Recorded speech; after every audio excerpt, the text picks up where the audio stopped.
नमस्कार मित्रांनो, महाराष्ट्र हवामान खाते या चॅनलमध्ये तुमचं स्वागत आहे. आज आहे 22 मार्च. आपण आज बघणार आहोत कोणत्या ठिकाणी वातावरण ढगाळ असणार आहे, तर कोणत्या ठिकाणी वातावरण कोरडे असणार आहे. पण त्या अगोदर तुम्ही चॅनलला नवीन असेल तर सबस्क्राईब करा, कमेंट करा, लाईक करा. व्हिडिओ आवडल्यास नक्की शेअर करा मित्रांनो. चला तर आपण व्हिडिओला सुरुवात करूया. आपण बघतोय की नाशिकच्या ठिकाणापासून सकाळी 8च्या सुमारास तुम्ही बघू शकता की नाशिक या ठिकाणी वातावरण थोडेसे ढगाळ आणि दाट शक्यता आहे.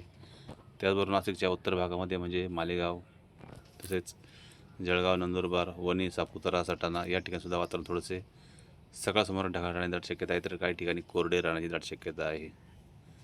चाळीसगाव, सेगाव, तसेच परोळा, जळगाव, भोकरदन, मुधोड या ठिकाणी सुद्धा वातावरण थोडंसं ढगाळ तर काही ठिकाणी कोरडे राहण्याची दाट शक्यता आपल्याला दिसत आहे. तसेच छत्रपती संभाजीनगर, तसेच जालना, पैठण, श्रीरामपूर, वैजापूर, अकोले, घोटी या ठिकाणी वातावरण कोरडे राहण्याची दाट शक्यता आपल्याला सकाळच्या सुमारास दिसत आहे. त्याचबरोबर तुम्ही बघितलं तर रिसोड, पुसद, अकोला, नांदेड या ठिकाणी सुद्धा वातावरण कोरडे तर काही ठिकाणी ढगाळ राहण्याची दाट शक्यता आहे. अहिल्यानगर भागात जर बघितलं तुम्ही बघू शकता की अहिल्यानगर, बीड, माजलगाव, परळी, अहमदापूर, लातूर, कलाम, करमाळा, जामखेड, दौंड या ठिकाणी वातावरण पूर्णतः कोरडे राहण्याची दाट शक्यता आपल्याला सकाळसमोर दिसत आहे. अकोला, जुन्नर, खेड, पुणे या ठिकाणी सुद्धा वातावरण पूर्णतः कोरडे राहण्याची दाट शक्यता आपल्याला दिसत आहे. आपण 1-2च्या सुमारास बघितलं तर तुम्ही बघू शकता की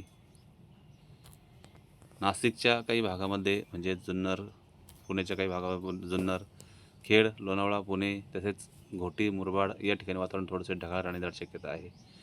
अहिल्यानगर, जामखेड, बीड, माजलगाव, परभणी, सेलू, तसेच पैठण, श्रीरामपूर या ठिकाणी वातावरण पूर्णतः कोरडे राहण्याची शक्यता आहे. तर लोणार, जालना, छत्रपती संभाजीनगर, वैजापूर या ठिकाणी वातावरण कोरडे राहील. घोटी, नाशिक, मनमाड, मालेगाव, चाळीसगाव, सेगाव या ठिकाणी वातावरण पूर्णतः कोरडे राहण्याची दाट शक्यता आहे. भोकरदन, चिखली, खामगाव, अकोला, कर्जाना, लोड, वाशिम, लोणार या ठिकाणी सुद्धा वातावरण पूर्णतः कोरडे राहील. मनमाड, मालेगाव, धुळे, परोळा, जळगाव, बुधवाड, साक्री, नंदुरबार, शिरपूर, नवापूर या ठिकाणी सुद्धा वातावरण कोरडे राहण्याची शक्यता आपली दिसत आहे.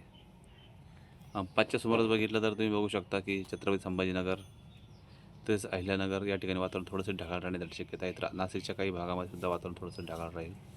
रिसोड, पुसद, आदिलाबाद, चंद्रपूर, नांदेड, निजामाबाद, रामगुंडम या ठिकाणी सुद्धा वातावरण थोडंसं ढगाळ तर काही ठिकाणी कोरडे राहण्याची शक्यता आपली दिसत आहे.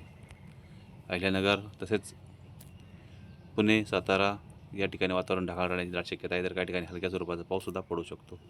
बेलगाव, बागलकोट, विजयपूर, कोल्हापूर या ठिकाणी वातावरण पूर्णतः ढगाळ राहील. तर सोलापूर, बार्शी, लातूर या ठिकाणी वातावरण कोरडे तर काही ठिकाणी ढगाळ राहण्याची दाट शक्यता आहे. रायचूर, तांडूर, कलबुर्गी, बिदर, हैदराबाद या ठिकाणी वातावरण कोरडे तर काही ठिकाणी ढगाळ राहण्याची दाट शक्यता आहे.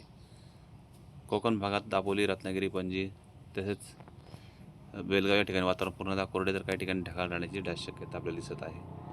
आपण 10च्या सुमारास बघितलं तर सातारा, बेलगाव या ठिकाणी वातावरण कोरडे तर काही ढगाळ राहील. तर सोलापूर, पंढरपूर, कोल्हापूर या ठिकाणी वातावरण पूर्णतः ढगाळ तर काही ठिकाणी कोरडे राहण्याची शक्यता आहे.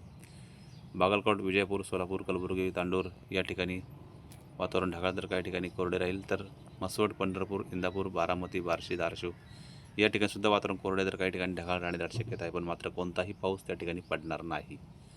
मर्दिंग, जलदुर्ग, बिदर, तांडूर, उदगीर, लातूर, धाराशिव, बार्शी, करमाळा या ठिकाणी सुद्धा पाऊस हा नसणार आहे. फक्त वातावरण ढगाळ तर काही ठिकाणी कोरडे राहील.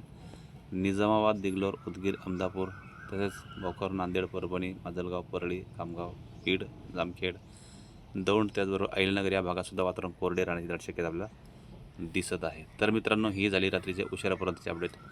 उद्याच्या व्हिडिओमध्ये पुन्हा एक आपण अपडेट घेऊन येणार आहोत. पण त्या अगोदर तुम्ही चॅनलला नवीन असाल तर सबस्क्राईब करा, कमेंट करा. व्हिडिओ आवडल्यास नक्की शेअर करा मित्रांनो. भेटूया उद्याच्या व्हिडिओमध्ये. तोपर्यंत धन्यवाद.